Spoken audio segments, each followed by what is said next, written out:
How you going, guys? I'm just going to do a quick review of my 1999 Waverunner XL1200 to show you around the ski and tell you what I think about it. Hold on. Well, that's her.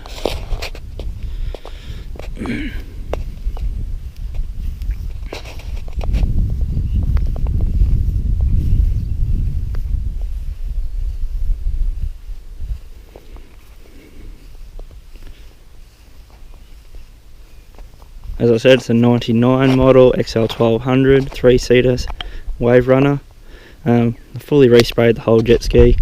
It was just age, it just had a lot of scratches and so forth over the whole jet ski. So I thought I'd give it a recoat of paint, 2-pack paint, and it's automotive spray painter by trade, so it wasn't very difficult for myself to do it. As you can see, I just repainted the bottom half of the hull, just the 2-pack white again, and I've actually changed the top colour from the original maroon red colour to a Prismatech greeny bluey colour. As you see, you can look at, I don't know if you can see in the camera, but one way you look at it it's blue and the other way you look at it, it is actually green.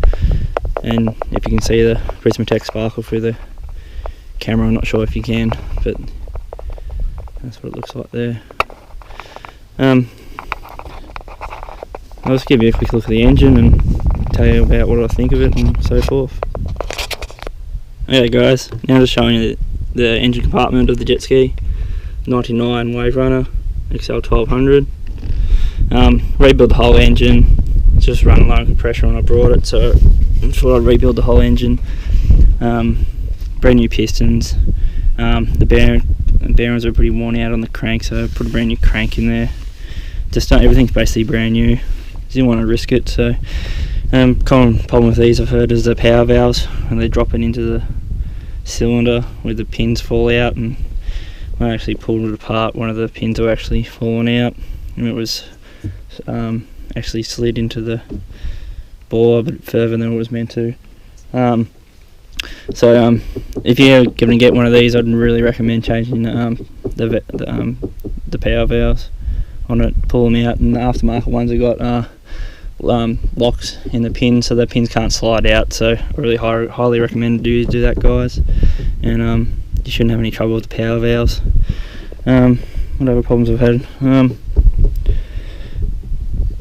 I noticed when I pulled it apart that the actual bolts that hold the exhaust on underneath here were vibrated loose, and the exhaust was vibrating a lot and caused it to actually crack just in here. I don't know if you can see that. So I got it all re-welded up and put a bit of black over it, and I shouldn't have had any problems since then, guys. So yeah, I'd check that too.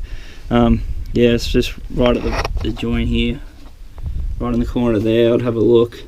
I only saw it when I had the engine cover off, and I was flushing the engine out, and there was no water spraying out until I actually gave it a few revs, and I saw just a little bit of water spraying out of the crack there, so otherwise I couldn't see the crack. So I pulled that off straight away, got that welded up, and hasn't been a problem since. So I checked that. I don't know if anyone else has the same problem or not, but it just happened to be the exhaust bolts down in here. There's a bracket underneath which hold it on, which come loose, and just the exhaust was just rattling too much, and just obviously put stress up here and just caused it to crack. So I'll be looking at that, guys, and that's about it really. Everything's been pretty good since I've rebuilt it. So just another little issue I had with the just with your covers for your spark plugs. I was just worn out just from age over here, because when it was vibrating, the bolts here were vibrating out because of everything come loose, and it's just put cracks into the side of the original ones of these, and it was just causing it earth out and spark, and it was just running crap. So put new covers on. I didn't want to go out and buy genuine.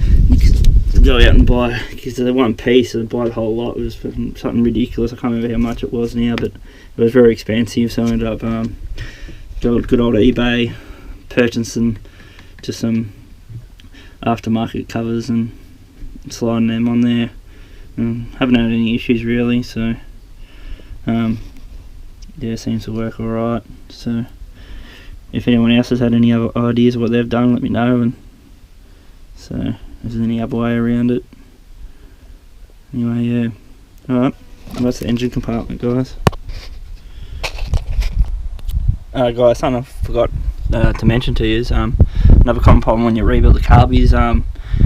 They have the problem where the carbies don't quite shut back properly, quick enough, or they get stuck. I don't know how to explain it, but anyway, and it idles too much, and it's just revs way too much on idle. And I've read up on forums like you got to buy a whole brand new carbies to fix the problem, because apparently it's something, the plastic bar that goes through to the butterflies, which gets stuck and wears out, or so forth. Anyway, it's ridiculous. I'm not going out to go buy a whole brand new carbies. It's just a ridiculous amount of money. I saw on forums, I actually thought of the idea, and then someone else has already thought of the idea about putting a spring on the onto the top here, and it releases it back and puts pressure onto the butterflies, which actually closes it and idles perfect, guys. It really works. So here you go, have a look. As you can see there, see the spring. I just went to BJ Bearings and just bought myself a spring, and where I think this is where the oil pump adjustment or something so forth was originally bolted onto. So I just put the spring onto there, and then connect to the spring to the top of the throttle cable into where the original hole went for the oil pump, and it works back. It works fine. The spring just pulls it back just that enough, so it shuts the butterflies off the perfect amount, and it idles fine, guys. So I really recommend doing that if you have the problem rebuilding your carbs and it just idles too much. And I really recommend just getting a spring, and it works fine, guys. I haven't had an issue with it, that's been on there for at least half a year now, and I haven't had an issue at all. Just keep spraying WD-40 or whatever, so a little bit of grease, lithium grease on there, just to keep it all good, and it works fine. So recommend doing that, and you shouldn't have any kind of issues at all, I reckon. So alright, guys, so I'll just give it a little bit of a close up. There you go, and that solved my problem. So alright, guys, see you later, cheers. Alright, guys, give you another quick run around the ski. Remove the choke, it's useless, it takes too long to start, so I put a primer kit onto the carbies, and it starts first kick every time, runs fine. Yeah, just your fuel on, off, and your reserve. What else you got? Just your start and stop up here, obviously, and your adjustment for your jet up and down. So yeah, just basically, and all the Yamaha's got them now. They're basically exactly the same all the way up to the 2015 models, all very similar. Let's look inside here. It's another storage compartment, so plenty of room in there. One good thing about these old skis, they've got really good storage, guys. So good thing about them. So I've repainted it onto here as well. It was originally just like the fiberglass plain colour. So I thought I'd put a bit of paint in there, makes it look a lot better too. So so that's a storage bucket on the front, guys. Let's give you a quick look underneath if you want.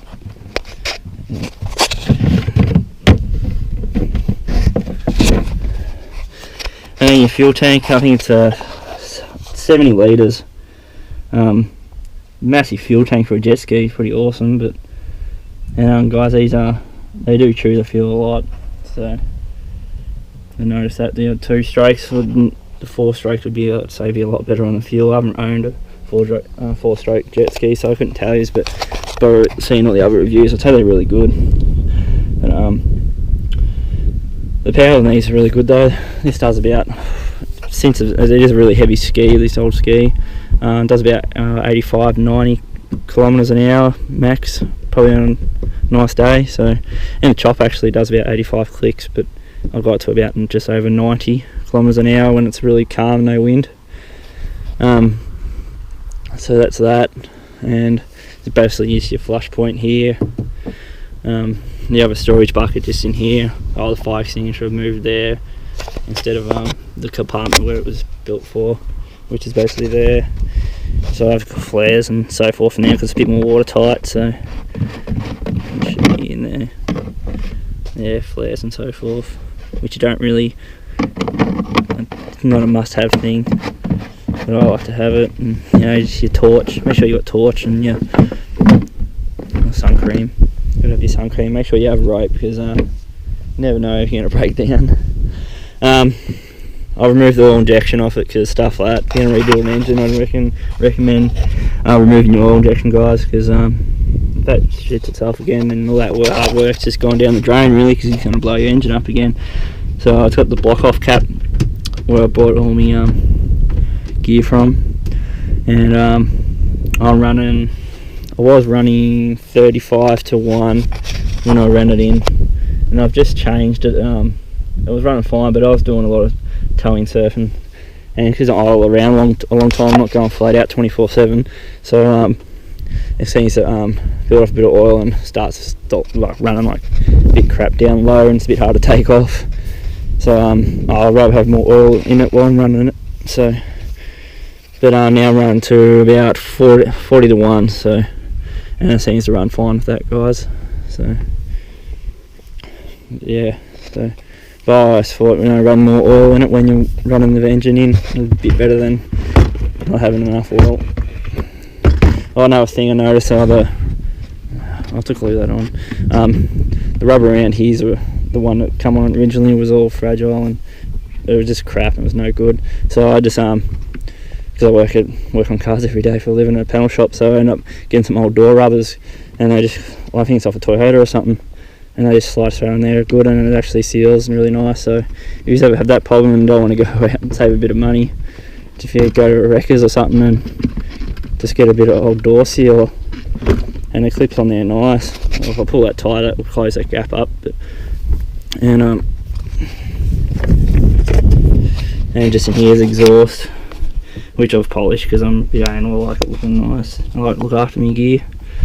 Yep, battery compartment. So, and you just got just your jet, and it just does actually have a reverse bucket, which is good. So like it's pretty top of the line back in the day for 99.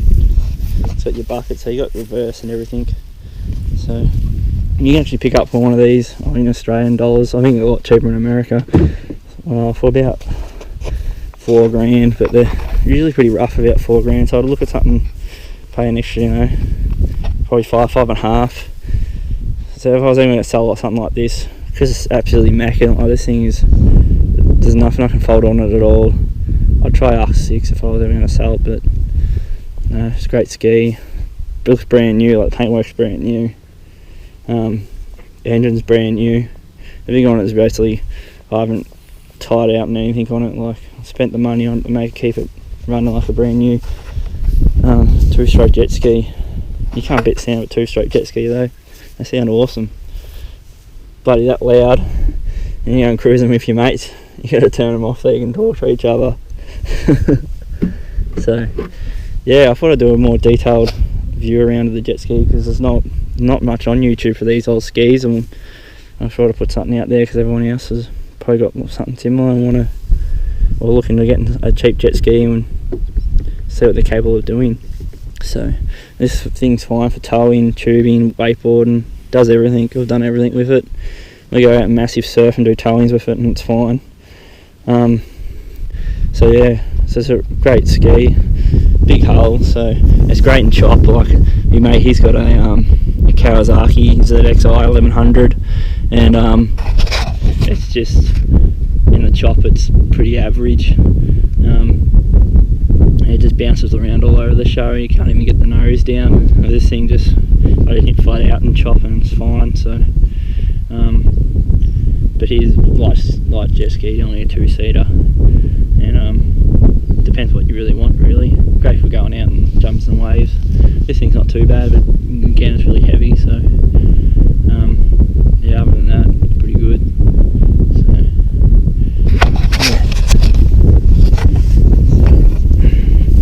What are you doing now? Hey? Yeah, anything else you guys want to know about, just send me a message and I'll go over it with you if you like. I'm sure there's heaps more I can talk to you about it, I just can't think of it right now.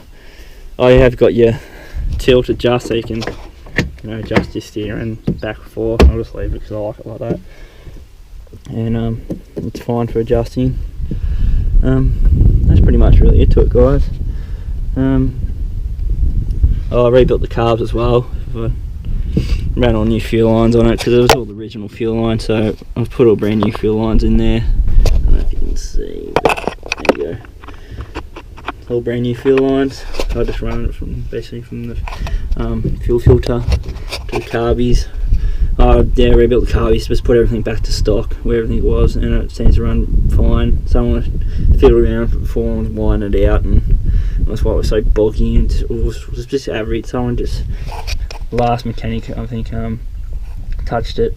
The guy brought it off. He had receipts for just getting a top end done, and it was just crap. I don't know, it was some shop in Melbourne. I'm not sure who did it, but when we pulled it apart, it was just fucking, some of them are just so fucking dodgy. Well, sorry for swearing, but yeah, it was terrible. It was just crap. So yeah, pulled it apart and fixed it all up, and yeah, just some of the stuff I saw was there's so many shortcuts were done. It's just, I don't know why people do that. So yeah, so that's pretty much it, guys. Two of the XL1200 Waverunner 99 model. So we I'll just let you know, I've got all my parts and everything for the jet ski for rebuilding it, guys. Got it down from Melbourne from Southern Jet Skis, guys. They're really good, really helpful. I'd really recommend them. No, I think they're Cranbourne way, or anyway, yeah, Southern Jet Skis, guys. Really helpful, great guy to talk to. He'll help you out for any parts you want, and he's really good, so really helpful he has been. Anyway, alright, I'll leave you guys to it, and if you want any other information, just let me know. Okay, see you guys.